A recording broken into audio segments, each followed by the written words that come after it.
Salut James. Salut. Alors aujourd'hui on se retrouve pour une petite interview pour les gens qui ne te connaissent pas. Ok. Du coup je vais d'abord commencer par d'où viens-tu? Je viens de Sarrebourg, en Lorraine, Moselle précisément. Ouais. Quel âge as-tu? J'ai 24 ans. 24? Ouais. Et, bientôt 25. Ah. T'as eu le bac Ouais, j'ai eu le bac ES. ES? Ouais. Ah oui. J'ai eu les bases, tu sais, c'était l'école, etc. Il fallait faire pour faire plaisir à la maman, etc. Tu connais, on a fait ça, puis après je suis parti travailler dans une casse automobile pendant 3 ans, et ensuite j'ai décidé de partir faire du son. Ouais. Après, je suis parti à Tokyo. Ouais. Et t'étais plutôt bon élève ou? Disons que j'étais pas très assidu, Ouais. pas très travailleur non plus, Ouais. mais je faisais pas chier. Ouais, dans le coin. Généralement voilà, dans le coin, tranquille, je dormais, parfois j'étais, quand ça m'intéressait je participais, mais je notais pas vraiment les cours, etc. C'est pas très bien, c'est pas un exemple à suivre, mais en fait j'étais pas un très bon élève, mais j'étais un élève que généralement les profs aimaient bien. Ouais. Parce que je faisais pas chier et que Silencieux. voilà, tranquille dans mon coin, où je saoulais personne et personne ne me saoulait. Ouais. Est-ce Au que, lycée. Ouais, au lycée. Est-ce que durant l'adolescence, tu avais déjà eu l'idée de vivre de la musique? Ouais, carrément. C'est le côté d'être un peu, on va dire, le désir de reconnaissance. Ouais. Le fait d'être reconnu, d'être aimé, donc être un peu au centre de l'attention, etc. C'est truc que j'aimais bien me mettre en spectacle, faire le con, tu vois, faire un peu le débile, faire rigoler les gens, être. J'avais ce besoin-là de ressentir cette attention des gens. Ouais, mais par exemple, je sais que par exemple dans le lycée, quelquefois, c'est un peu compliqué. Par exemple, si dans Parcoursup on met je veux devenir chanteur ou quoi. Ah, moi j'ai mis ça. Moi dans justement Parcoursup, non, c'était pas ça comme ça s'appelait. Si c'est pas Parcoursup, ouais. Non, ça n'existait pas avant, c'était autre chose. C'était un autre truc. Et moi j'ai mis justement, je voulais faire du son. Ah ouais? Ouais, de toute façon je savais très bien que j'allais pas faire d'études supérieures après le bac. Ouais. Donc je m'en foutais, c'était un peu une blague, tu vois. Ouais. Dans un truc sur internet, j'ai marqué ouais, je vais faire de la musique. Ah ouais? Ouais. Et parce que du coup, t'avais pas mis d'établissement dessus? Non, rien. Je savais que qu'après le bac, j'allais travailler. Ouais. Et voilà, j'avais dit que j'allais faire du son parce que j'en faisais déjà, mais pas sérieusement en fait. Tu vois. Ouais. Je faisais du son entre comme deux. ça, ouais. Et depuis quand t'as commencé la musique? La musique sérieusement ou la musique tout court? Bah tout court. Tout court, je dirais il y a 8 ans, presque 9 ans même maintenant. Ouais, je crois que c'est 9 ans. C'était à quel âge? 16 ans. Ah ouais, quand même. Ouais, 16 ans. Ouais. Et t'avais commencé avec quoi? J'ai commencé à faire des sons, des freestyles. D'abord, comme je disais, j'étais dans les appartements avec mes potos. Ça freestylait. Après, j'ai voulu commencer à écrire. Ouais. Parce que voilà, en freestyle, j'étais pas très bon. Ouais. Donc, je commençais à écrire, mes textes n'étaient pas très bons non plus, tu vois. Mais au moins, j'avais cette envie-là de créer, tu vois. Ouais. Mais ça n'a pas été bon pendant très longtemps. Ah ouais? Ah oui, bah tu sais, c'est du travail, c'est comme Ouais, tout. Un mec qui apprend le dessin, il va pas pouvoir Du jour au lendemain. du jour au lendemain, même en 1 an ou 2, ça va pas devenir il va pas avoir un niveau qui le satisfait, tu vois. Ouais. Bah, c'est pareil pour le rap, pareil pour la musique, les réflexes, l'oreille, Ouais. savoir ce qui est bon, ce qui est pas bon, ce qui est bien dit, ce qui est mal dit, Ouais. ce qui touche pas, tout ça c'est des trucs, c'est d'exercice vraiment, c'est du travail en fait, faut le ressentir. Ouais. Et ça se ressent qu'avec le travail quoi. Ouais. Et quand tu t'es mis sérieusement? Il y a 3 ans 3 ans? à peu près. C'est ça, hein. 3 ans, Nautilus. Et 2017 je crois. ouais. Donc c'était à 3 ans. Je rappe en intérim, c'est pas très sûr, je suis le meilleur de la soirée, je suis pas prévu. Tête à tête, je peux pas dire un mot, mais Nautilus écrit en un mois, mec. Je vois la vie comme un MMODem. J'ai pas le niveau, je fais tous les raids. Le rap, une de mes quêtes secondaires. Damn, j'écris des textes qui valent cher. Ou je me vois en festival, mec, je suis à 2 doigts de le faire, pourtant je m'estime à peine. Damn. Et comment ça t'a pris d'un seul coup de faire sérieusement de la musique? À partir du moment où j'ai été contraint d'abandonner mon travail, donc virer comme on appelle ça, je suis parti à Paris, j'avais le chômage pendant 2 ans, j'ai entamé une formation justement pour un peu rassurer tout le monde, parents, etc. Dire je vais quand même aller à l'école, faire une formation. J'avais 2 ans de chômage donc vous pouvez voir venir, j'avais mis des sous de côté, etc. Et à partir du moment où j'étais à Paris, je me suis dit c'est le moment de faire le son sérieusement. Et là c'est là où j'ai commencé à investir, des sessions studio, vraiment, des clips et tout. Et c'est là où j'ai fait mon premier projet Nautilus, avec le son Pourquoi je pense à la mort, qui a fait pas mal de vues et qui a été le déclencheur un peu du sérieux, parce qu'il y a commencé à avoir des collaborateurs, etc. J'ai rencontré mon manager et maintenant grand ami, et j'ai rencontré mon éditeur, etc. Et ça a été le début du chemin vraiment il y a 3 ans. Ouais. Et du coup, le chemin était dur pour arriver à ce stade d'aujourd'hui. Dur. Ça dépend, parce qu'il y a beaucoup plus dur comme chemin, tu vois. Ouais. Il y a. Voilà, tu vois ce que je veux dire. Là, c'est juste du travail, un rêve à poursuivre finalement, même s'il y a des choses qui sont compliquées plus que dures, tu vois. Ouais. C'est compliqué, c'est du travail, de la réflexion, y croire, être découragé, recouragé. Mais c'est pas dur, parce qu'un parcours dur, c'est quoi? C'est maladie, c'est des vrais problèmes. En fait, travailler pour son rêve, c'est compliqué, c'est long, c'est du travail laborieux, mais c'est pas quelque chose de dur. Parce qu'on a l'envie. Voilà, parce qu'il y a l'envie, exactement. Ouais. Il y a l'envie, il y a le but qui est derrière et tout, donc on peut pas considérer que c'est dur de travailler pour son rêve. C'est censé être cool, Ok. même s'il y a des moments plus compliqués. C'est normal. Mais tu pensais vraiment arriver à ce stade, genre dans ta tête déjà avant Moi, je pense arriver beaucoup plus loin. Ah ouais? Bien sûr. Ouais. Parce qu'il faut jamais s'arrêter de croire, il faut jamais s'arrêter de viser ce qu'on veut.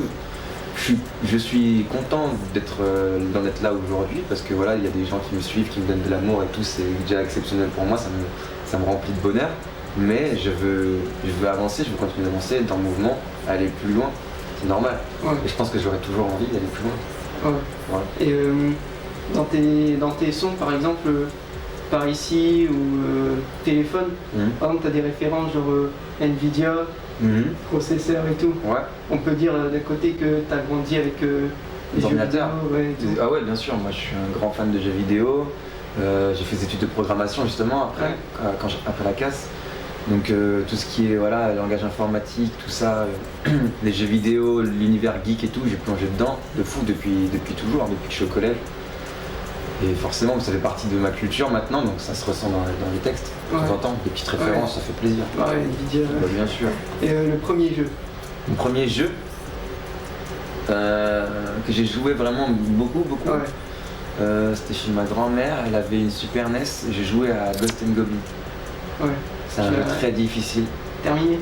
Non. Non. J'étais petit, tu sais. J'étais petit, j'arrivais pas vraiment à aller au bout. Ouais. Mais très dur ce jeu, tu connais? Ouais, ça me dit un truc. Ouais, d'abord t'as une armure, après une fois que t'as fait toucher une fois, t'es à poil, et si tu fais toucher encore une fois, t'es mort, tu recommences tout. C'est super dur, mais je me butais franchement. Ouais. Après World of Warcraft, ça arrivait. Ça arrivait en 2004, je crois, World of Warcraft. Là, c'était quelque chose, mec. C'était quelque chose. Moi, j'ai pas commencé direct, j'ai commencé à l'extension juste après. Ouais. Born Crusade. Voilà. Et tu l'as.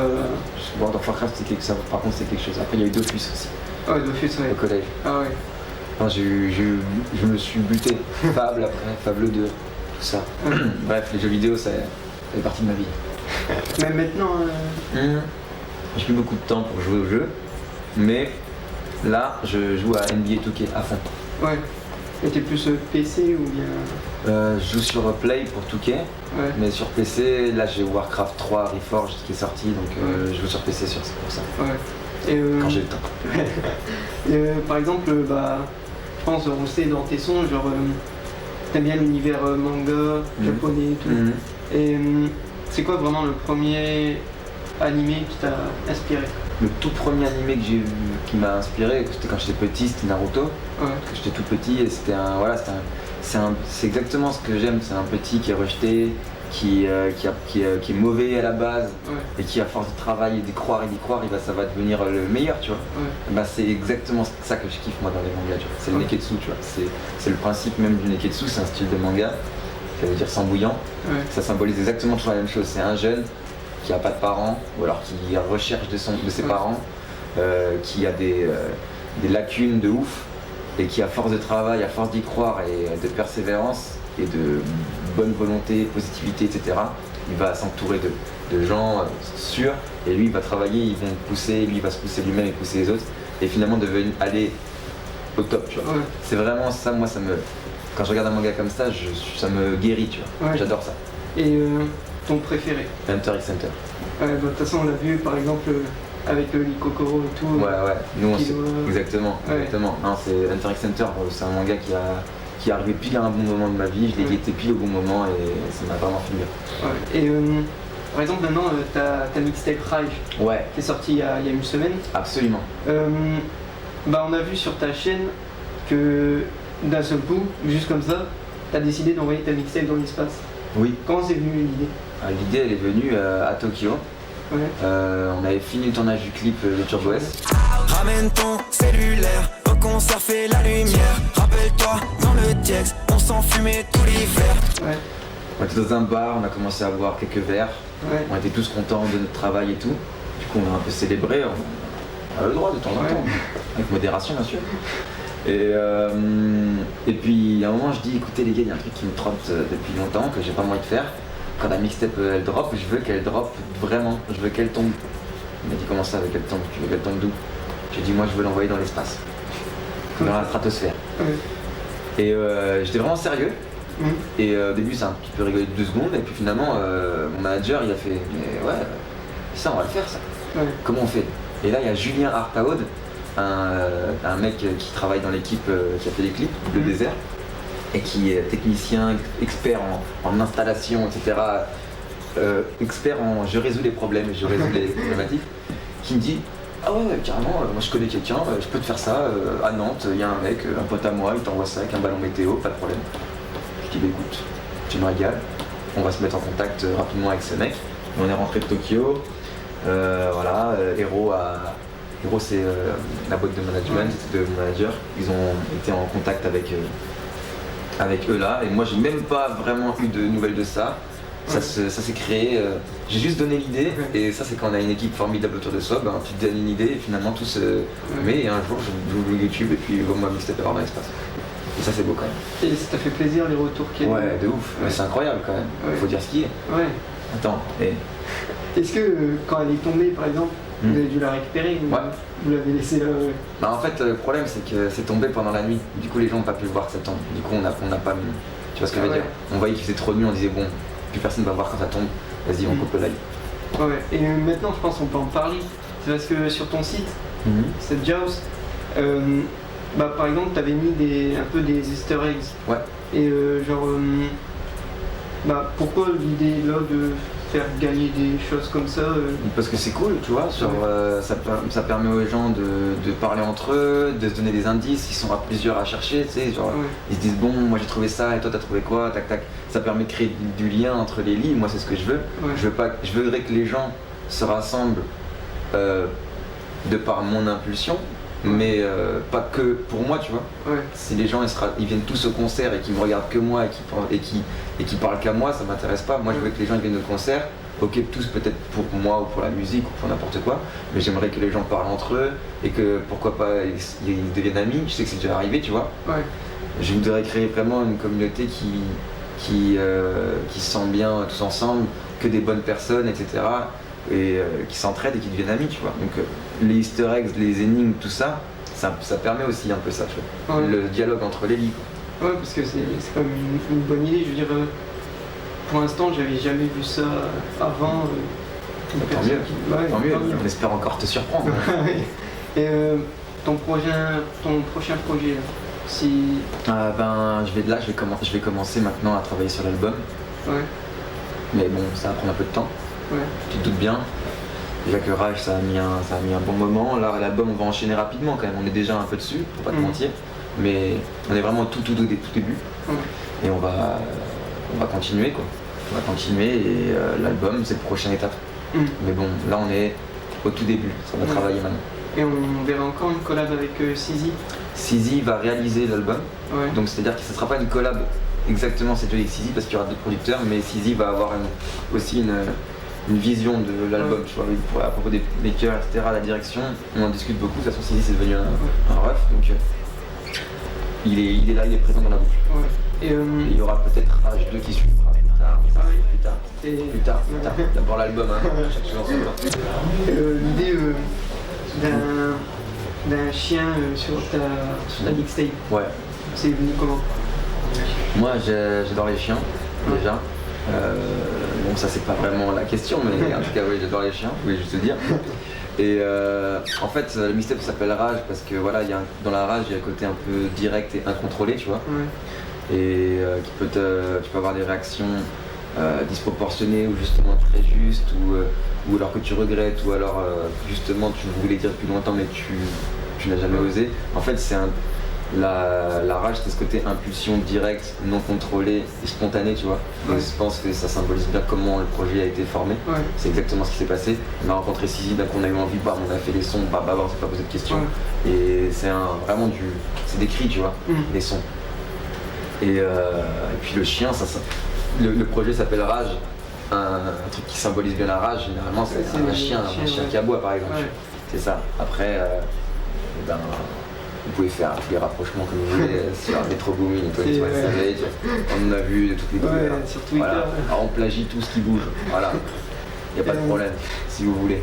Pour finir, on avait une petite idée. Est-ce que ça te dirait de dédicacer un de tes CD qu'on le fasse gagner aux gens? Mais carrément. Carrément? Carrément, on va faire ça. On est parti. Je vous remercie d'avoir regardé la vidéo. C'était une interview avec Seth House. Lily. Et on se revoit très prochainement. Je prends de vitesse, turbo S, nanana. Seth House, Easy, je te jure, l'ingé fume de la tête. Le vice dans leur regard je connais bien, y'a des acteurs, des comédiens. J'oublierai jamais où sont les miens. Non, je vais pas serrer toutes les mains. J'ai un destin de star qui commence par une vie de chien. Je cours et si je m'assois je tombe, on vient de loin et on va aller loin. Normal que le chemin soit long. Yeah.